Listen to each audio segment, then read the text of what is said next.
ಹರಿ ಓಂ ನಮಸ್ತೆ.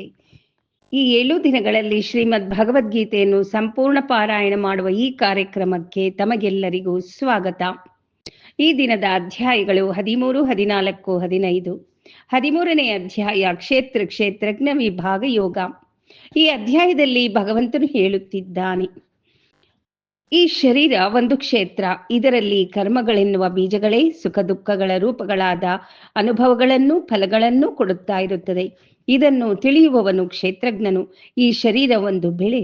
ಇದರಲ್ಲಿ ಒಳ್ಳೆಯ ಬೀಜಗಳು ಬಿತ್ತಿದರೆ ಒಳ್ಳೆಯ ಬೆಳೆ, ಅಂದರೆ ಒಳ್ಳೆಯ ಕರ್ಮಗಳು, ಆ ಕರ್ಮಗಳಿಂದ ಒಳ್ಳೆಯ ಫಲಗಳು ಅನುಭವಿಸಬಹುದು ಎಂದು.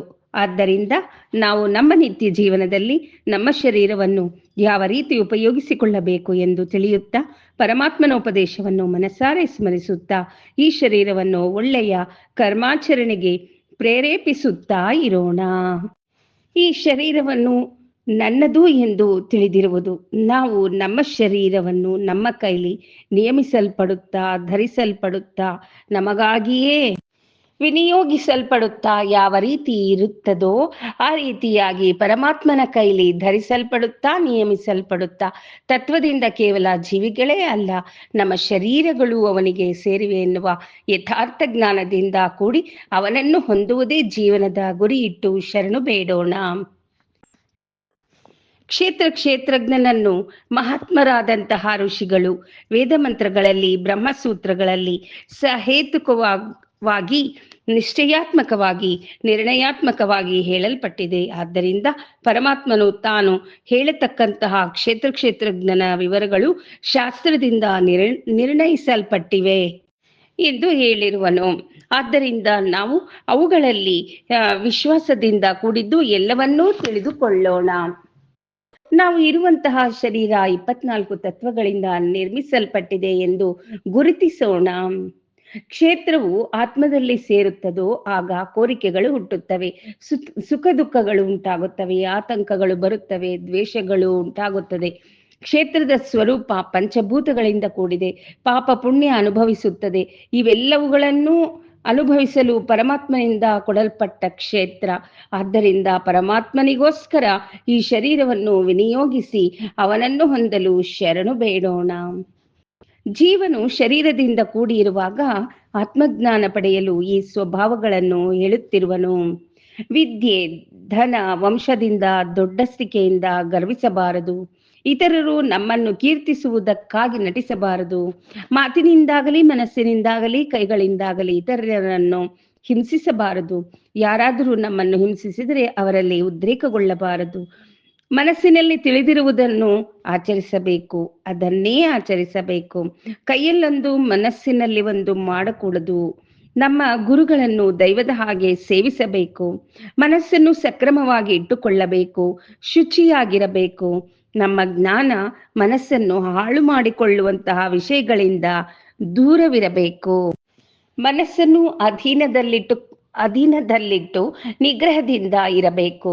ಹೀಗೆ ಪರಮಾತ್ಮನು ಅಳವಡಿಸಿರುವ ಸ್ವಭಾವ ವಿಷಯಗಳನ್ನು ಮನಸಾರೆ ಸ್ಮರಿಸುತ್ತಾ ಅವುಗಳನ್ನು ಸಂಸ್ಕರಿಸಿಕೊಳ್ಳುತ್ತಾ ನಿರಂತರ ಆತ್ಮಸಾಕ್ಷಾತ್ಕಾರಕ್ಕಾಗಿ ಪ್ರಯತ್ನ ಮಾಡೋಣ. ಇನ್ನು ಉಳಿದ ಅಂಶಗಳನ್ನು ಮುಂದಿನ ಗೀತಾ ಸಪ್ತಾಹದಲ್ಲಿ ಕೇಳೋಣ. ಹರಿ ಓಂ ತತ್ಸತ್.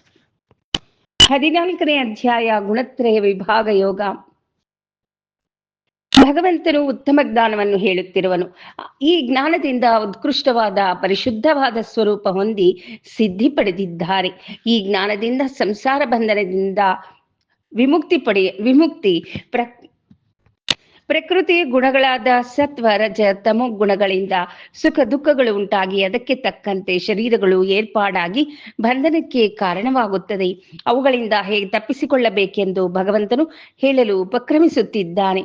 ಆದ್ದರಿಂದ ಉತ್ತಮ ಜ್ಞಾನವನ್ನು ಸಂತತವೂ ಮನನ ಮಾಡಲು ನಾವೂ ಸಹ ಉಪಕ್ರಮಿಸಿ ಅವನನ್ನು ಹೊಂದುವ ಗುರಿ ಇಟ್ಟುಕೊಂಡು ಶರಣು ಬೇಡೋಣ.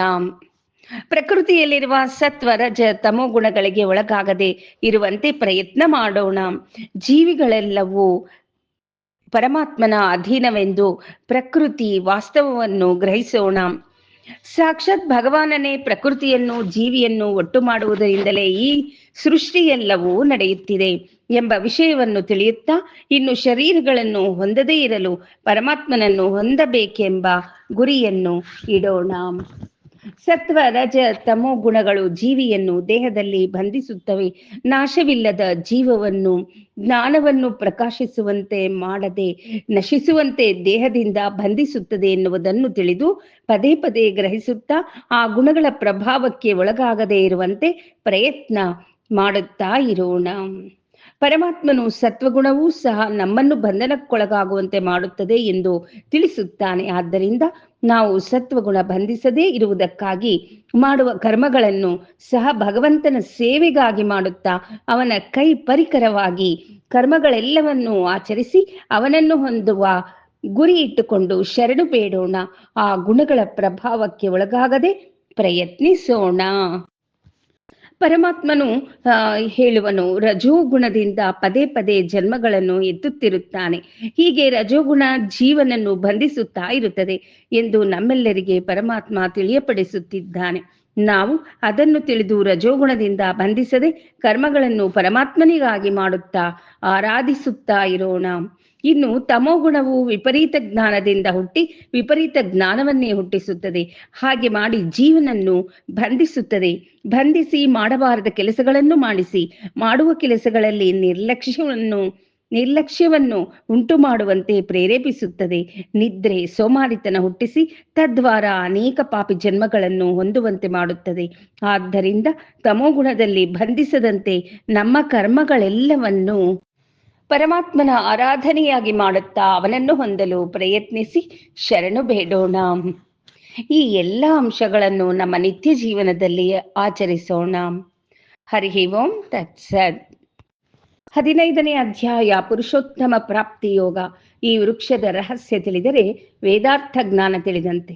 ನಾವು ನಿರಂತರ ತಿರುಗುತ್ತಿರುವ ಈ ಸಂಸಾರವನ್ನು ಒಂದು ವೃಕ್ಷಕ್ಕೆ ಹೋಲಿಸಿ ಹೇಳುತ್ತಾ, ಈ ಸಂಸಾರ ವೃಕ್ಷವನ್ನು ಛೇದಿಸಿಕೊಂಡು ಕರ್ಮಬಂಧನಗಳಿಂದ ಮುಕ್ತರಾಗಬೇಕೆಂದರೆ ಅದಕ್ಕೆ ತಕ್ಕಂತೆ ಇರುವ ಉಪಾಯವು ವೇದಗಳಲ್ಲೇ ಇದೆ. ಈ ಅಶ್ವತ್ಥ ವೃಕ್ಷವೇ ನಾವು ಸಿಕ್ಕಿ ಹಾಕಿಕೊಂಡ ಸಂಸಾರ ವೃಕ್ಷ ಎಂದು ಗ್ರಹಿಸುತ್ತಾ ಈ ಸಂಸಾರವನ್ನು ದಾಟಿ ಪರಮಾತ್ಮನನ್ನು ಹೊಂದುವುದೇ ಧ್ಯೇಯ ಇಟ್ಟುಕೊಂಡು ಅವನನ್ನು ಸೇರೋಣ. ನಾವು ಮಾಡುವ ಕರ್ಮಗಳೆಲ್ಲವನ್ನು ಪರಮಾತ್ಮನ ಆರಾಧನೆ ಎಂದು ಮಾಡಿದರೆ ಕರ್ಮಗಳು ನಮ್ಮನ್ನು ಬಂಧಿಸುವುದಿಲ್ಲವೆಂದು ಗ್ರಹಿಸುತ್ತಾ ತದ್ವಾರ ಈ ಸಂಸಾರ ವೃಕ್ಷವನ್ನು ಛೇದಿಸಿಕೊಂಡು ಪರಮಾತ್ಮನನ್ನು ಹೊಂದುವ ವಿಷಯವನ್ನು ಗ್ರಹಿಸುತ್ತಾ ಇರೋಣ.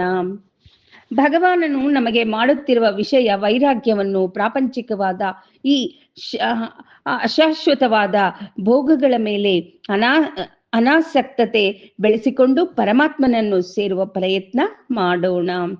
ನಾವು ಜನನ ಮರಣ ಚಕ್ರದಿಂದ ಸಂಸಾರ ವೃಕ್ಷದಿಂದ ಮುಕ್ತಿ ಹೊಂದಲು ಪ್ರಯತ್ನಿಸೋಣ.